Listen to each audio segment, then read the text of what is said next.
I'm Pat Dumoulin, and I represent the Illinois Soybean Association from District 2, and we farm in northern Illinois, up in Kane County, about 45 minutes from the Wisconsin line. We've had a wonderful season. We had got our beans in on the 30th of April. We were finished with everything. The rains have come at very opportune times, and I don't think we've ever been lacking of moisture. The beans progressed along very well. Yields, I'm hoping for between 30 and 40. This ground is not as good as the home farm, and it's got it's a lighter soil. It doesn't have the manure on it that we have at home. So I hope we can push 40 bushel yield on these beans, maybe a little higher, but I'm hoping for at least 40. Most of the beans, I would say here, you capture most of them running about between the 40 and 50, 40 to 45 bushels per acre. I think that's where you'll capture most of them on a good year.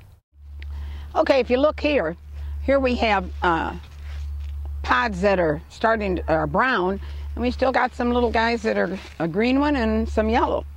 If you look over here at this stalk has the pods dried up quite a bit more.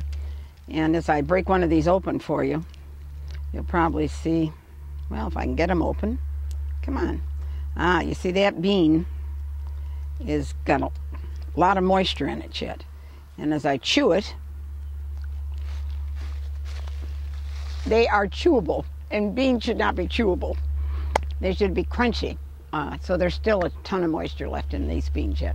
So we're a little ways, couple weeks away from harvesting our beans. We've always had to fight with aphids. We were not bothered with the aphids this year. We did have a beetle that we did when they got to about 5%. We went in and sprayed and took care of that. And that's really the only extra that we had to do outside of the spraying Roundup beans with Roundup to keep the weeds in place.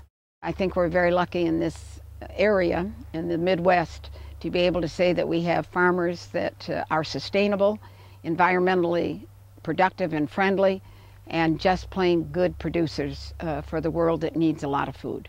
We are going to need to double our food production by the year 2050. And that doubling will have to come, maybe we have 10% more land that we can put into production. But other than that, the rest of that has got to come from genetics and increased yields.